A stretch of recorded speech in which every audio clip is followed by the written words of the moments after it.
बाहर निकलते और आपका स्वागत है कुछ बातें विद सुमन पॉडकास्ट में।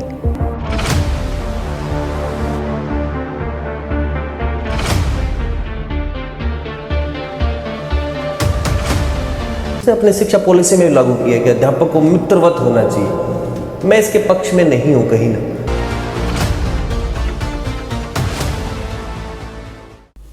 नमस्कार मित्रों, मैं हूं सुमन शेखावत और आपका स्वागत है कुछ बातें विद सुमन पॉडकास्ट में।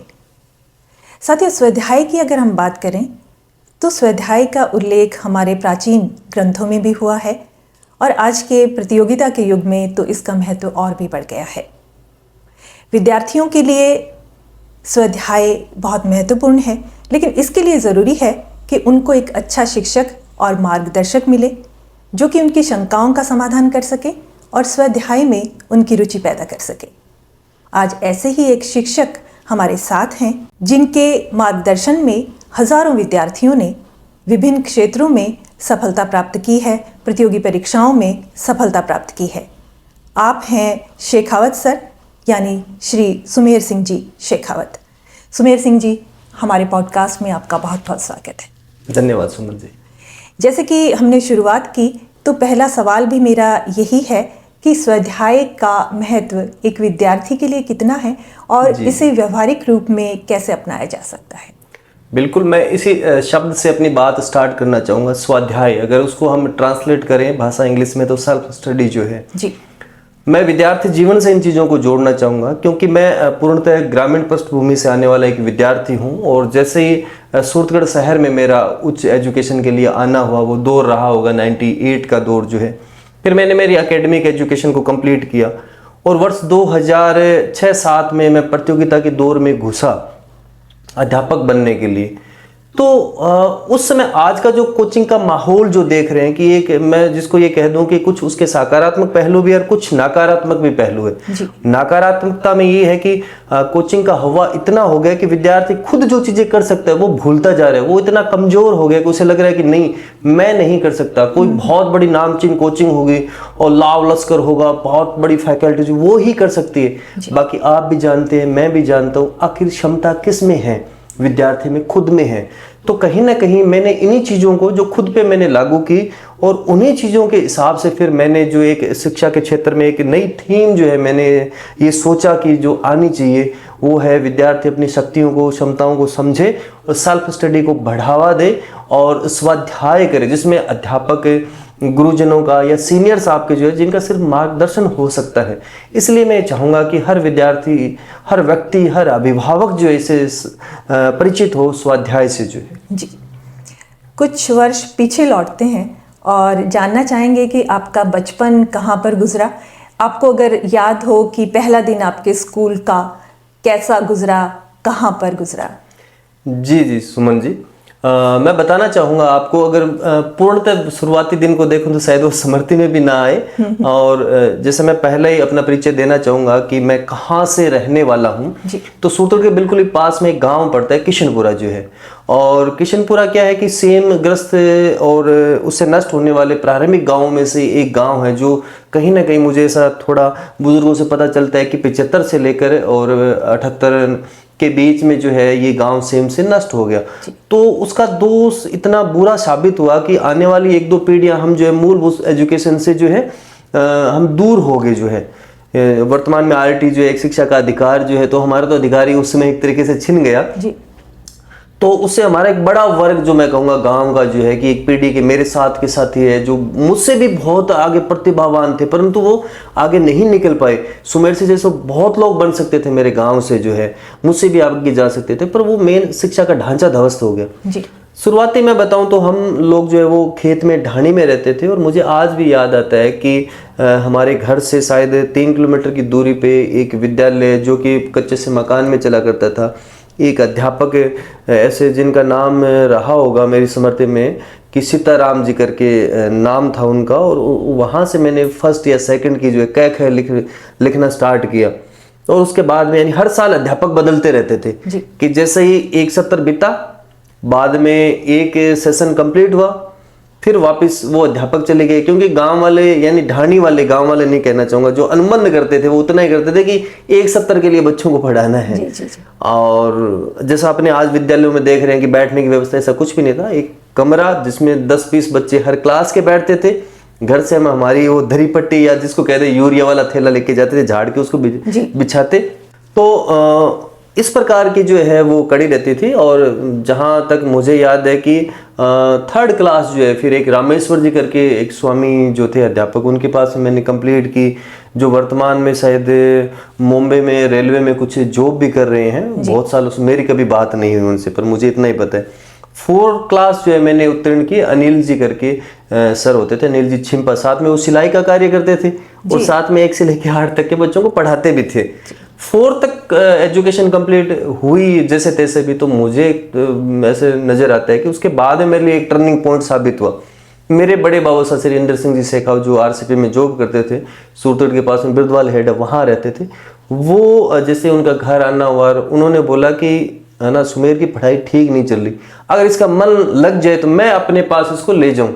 तो फिर मैं 4थी क्लास के बाद में 5, 6, 7, 8 के लिए उन्हीं के पास में बिरदवाल हेड रहा। और वो मेरे लिए एक परिवर्तनकारी दौर था। मैं धन्यवाद। और क्या बदलाव उस समय आपने महसूस किया वहाँ? पहला बदलाव तो मुझे ये पता चला भी रविवार को छुट्टी होती है। जी, जी।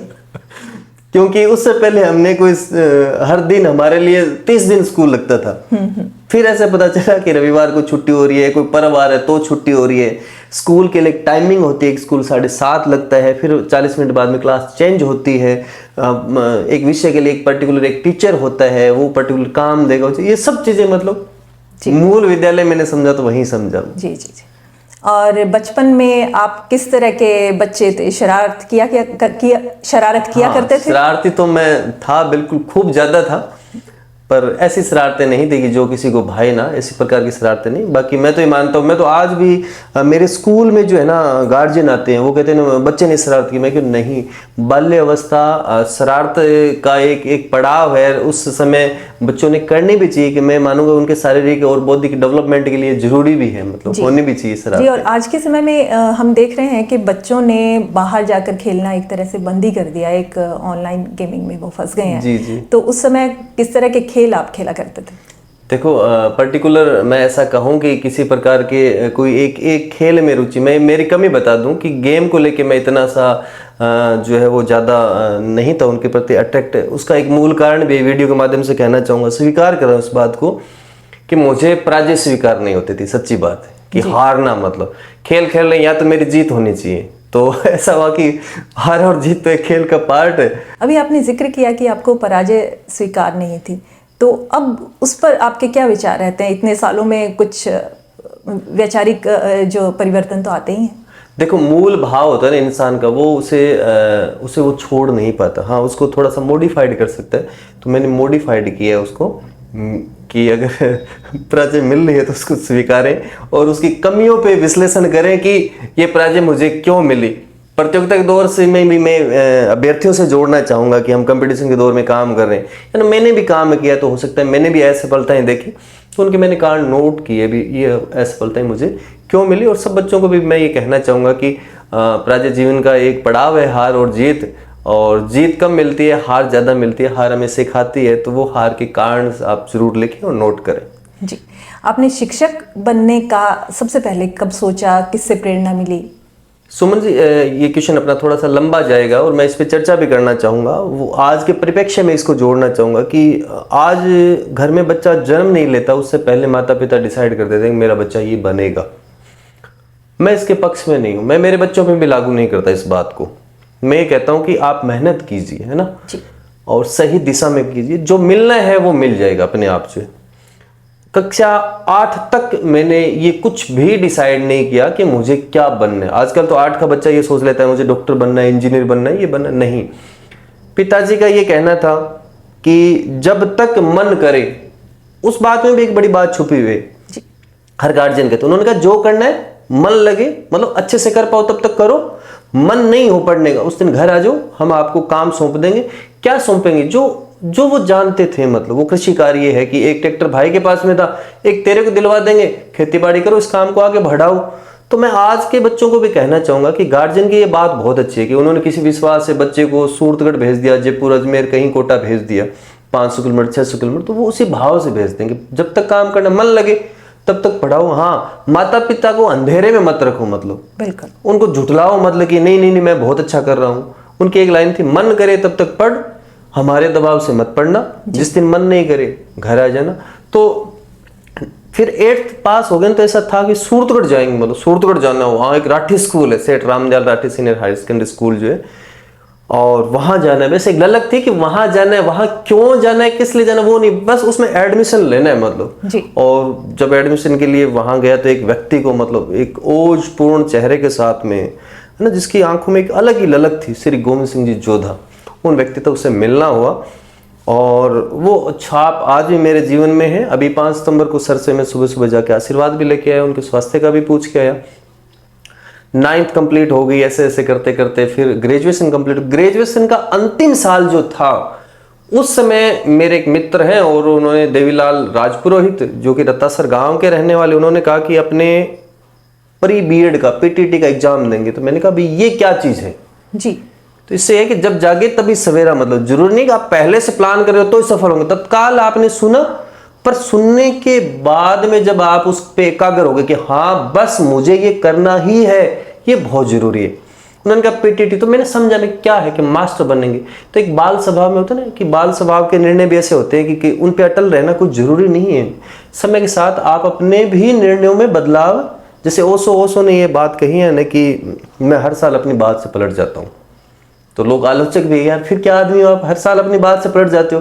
तो उनकी बात में एक दर्शन भी छुपा है, वो कि समय के अनुसार चीजों की प्रासंगिकता होती है। उस दिन वो बात सही थी, आज मुझे वो संज्ञान हो गया कि वो बात सही नहीं होना चाहिए व्यक्ति को।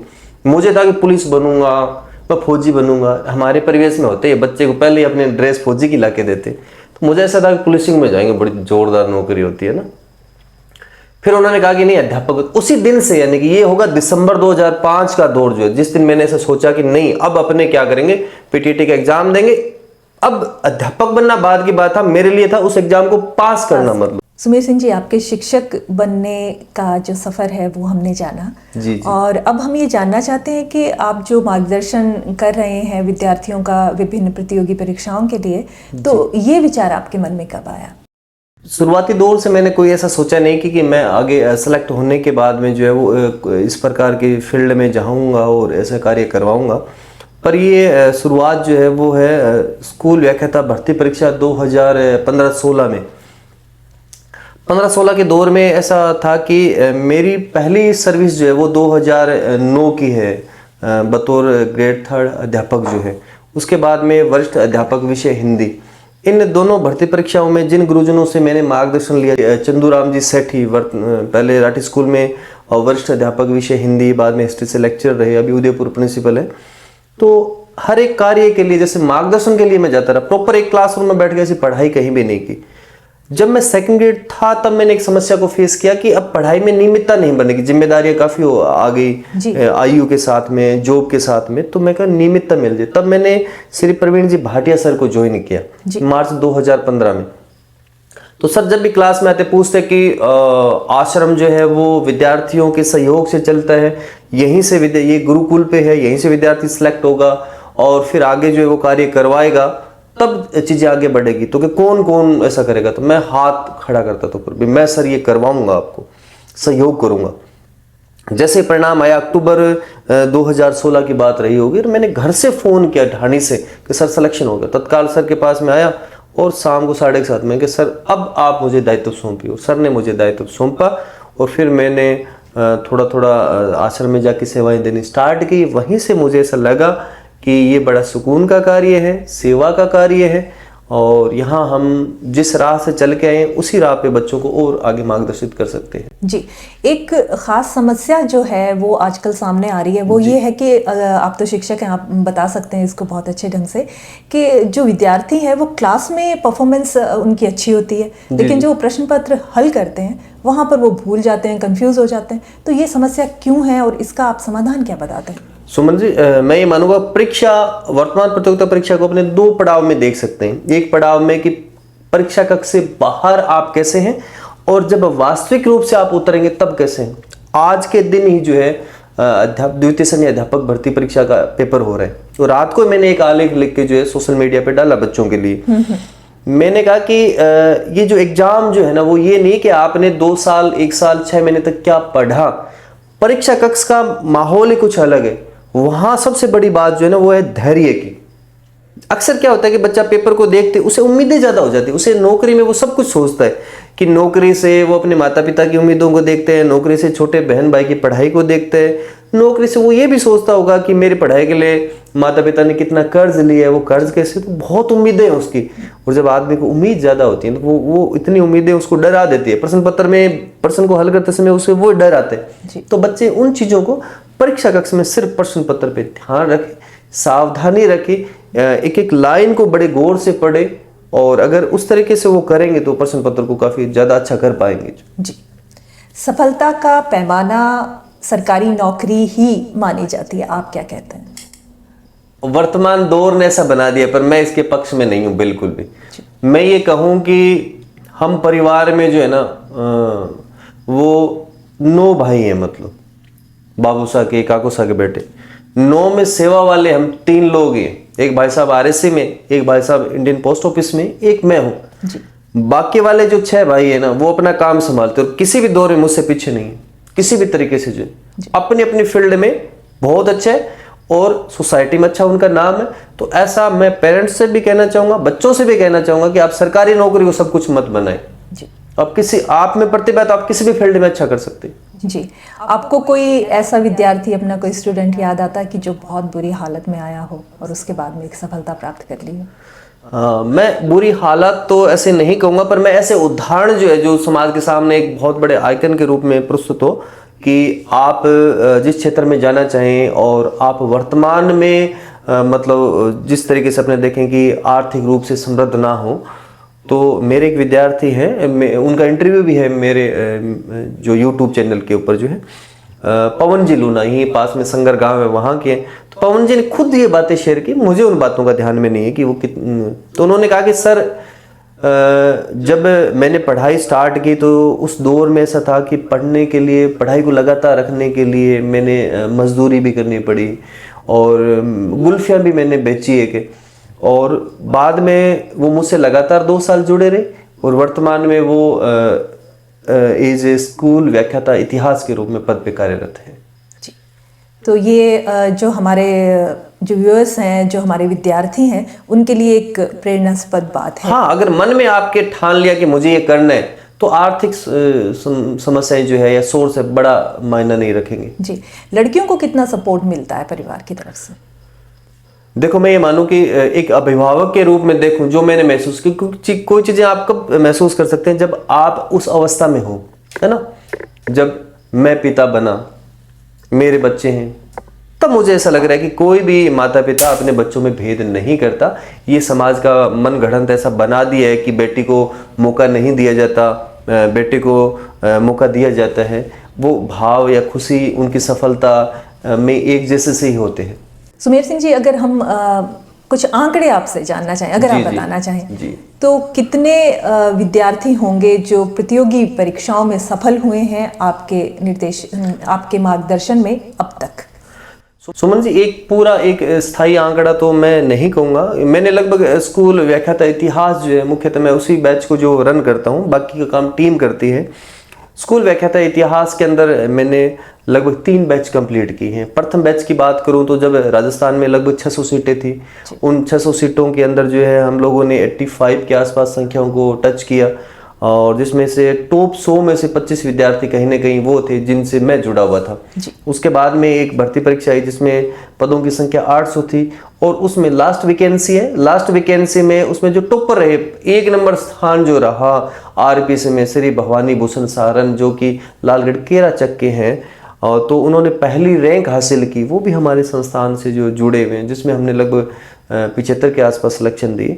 और नेट जीआरएफ के कहूँ तो जीआरएफ जो है उसमें विषय हिस्ट्री से अब तक मैं मानूँ मुझसे जुड़े हुए लगभग 30 के आसपास ऐसे स्कॉलर होंगे जो कि अलग यूनिवर्सिटीज़ में पीएचडी कर रहे हैं, जिनको मंथली 50,000 के आसपास राशि मिल रही है। जी, और वर्तमान में इन दिनों अगर हम देखते हैं तो सरकारी नौकरियों में कई भर्तियां निकली हैं, रिक्तियां निकली हैं, वैकेंसीज तो बहुत सारी एक साथ जब निकल जाती है तो उस समय विद्यार्थी इसमें असमंजस में आ जाते हैं कि हम इसकी तैयारी करें या उसकी करें, तो उस समय उनके लिए आप क्या कहना चाहेंगे? हाँ, मैं देखूं सेंटर में तो पहले ऐसा था कि एक कैलेंडर था, सारी वैकेंसी साथ में निकली। राजस्थान में पहली बार ऐसा देखना को मिला। राज्य सरकार का मैं धन्यवाद भी देना चाहूँगा कि यूथ के लिए बड़ा फायदेमंद है। तो मैं ये मानूंगा कि कुछ एक टारगेट एक रखें, एक सिमिलर वैकेंसी आप एक उसके दाएं एक बाएं साथ में और लेग के रूप में चला सकते हैं, ऑप्शन ए ऑप्शन बी के रूप में। एक तो मेन टारगेट आपका हो गई, तो ऐसे वैकेंसीज को पर टारगेट आप एक पे रखें। आप मान लो कि 10 की किताबें ले, 10 वैकेंसीज के लिए 10 को फॉलो करें, वो नहीं। और उससे जुड़ी हुई वैकेंसीज है। राजस्थान की जितनी भी भर्ती परीक्षाएं हैं उनमें कॉमन सा पाठ्यक्रम रहता है। राजस्थान हिस्ट्री है, आर्ट कल्चर है, राज्य व्यवस्था है, ज्योग्राफी है, समसामयिकी, 5 चीजें सिमिलर होती है। जब आपको वेटेज ऐसे लगे 70-80% सिमिलर है तो आप उनको साथ में रन कर सकते हैं, पर मूल टारगेट एक रखें। सुमेर सिंह जी, एक सवाल और हमारे दिमाग में आ रहा है, वो ये है कि एक सवाल खास तौर पे आज के युग में कहूँ, आज के दौर में मैं ये कहूँ तो एक शिक्षक और विद्यार्थी का रिश्ता कैसा होना चाहिए? देखो, अध्यापक शब्द सुमन जी एक बहुत विस्तृत शब्द है और कुछ एक वर्तमान के एक अनोखी से शिक्षाविद है जिन्होंने मॉडिफाइड कर दिया। जैसे अपने शिक्षा पॉलिसी में लागू किया कि अध्यापक को मित्रवत होना चाहिए। मैं इसके पक्ष में नहीं हूँ कहीं ना। मित्र शब्द आते ही आप देखें किस प्रकार का व्यवहार होता है, फिर वो भाव आ जाते हैं ना। अध्यापक वो शब्द है जिसमें माँ भी है, जिसमें पिता भी है, जिसमें मित्र भी है, बंधु सखा सब है। वो अपने आप में एक टॉर्च की लाइट की जैसा है जी। तो उसकी पूर्णता मानता हूं मैं। अध्यापक जो है ना, उसके कदम में इतना अनुशासन हो कि अगर क्लास में वो एक दिन अकेला हो, पूरे स्कूल में अकेला हो और सारे टीचर नहीं हो और 1000 की संख्या की मॉनिटरिंग करे। मैं उस बात से जोड़ रहा हूँ श्री गोविंद सिंह जी जोधा को कि ऐसे लोग मिलने दुर्लभ हो गए, इतने अनुशासन वाले। मैंने देखा है सर का, ये जब सुनते थे कि सर अपने ऑफिस से बाहर निकले तो हम लोगों में अनुशासन का संचार हो जाता था। तो अध्यापक को पुरातन हमारी सनातन भारत से या भारतीयों से ज्यादा अध्यापक जो है उनका व्यवहार या उनका रोल कैसा होना चाहिए, हमसे ज्यादा और कोई उसको नहीं बता सकता जी। और अंत में विद्यार्थियों को क्या संदेश देना चाहेंगे? बच्चों को मैं ये कहना चाहूँगा कि नौकरी सब कुछ नहीं है। ऐसा कभी नहीं सोचें कि नौकरी ही जीवन है, पर आप जिस भी फील्ड में करें वो अच्छा करें, ऐसा गौरवमयी करें कि माता पिता समाज का नाम हो। और कार्य कोई भी छोटा मोटा नहीं है। मैंने उन लोगों को भी देखा है जिन सर्विस लगने के बाद में नौकरियों को छोड़ते हैं, है ना। तो नौकरी को सब कुछ ना माने, आप जिस भी क्षेत्र में कर रहे हैं अच्छा करें। तो सुमेर सिंह जी, आज आपने अपना कीमती समय हमें दिया, इसके लिए आपका बहुत बहुत धन्यवाद। धन्यवाद सुमन जी, आपका भी। आप थे सुमेर सिंह जी शेखावत, यानी शेखावत सर। आज हमने इनसे शिक्षा से जुड़े विभिन्न विषयों पर बातचीत की और अंत में मैं एक शिक्षक के लिए यही कहूँगी कि जहाँ भी रहेगा रोशनी लुटाएगा, किसी चिराग का अपना मकान नहीं होता। अगले एपिसोड में आपसे फिर मुलाकात होगी, तब तक हमसे जुड़े रहिए और देखते रहिए कुछ बातें विद सुमन।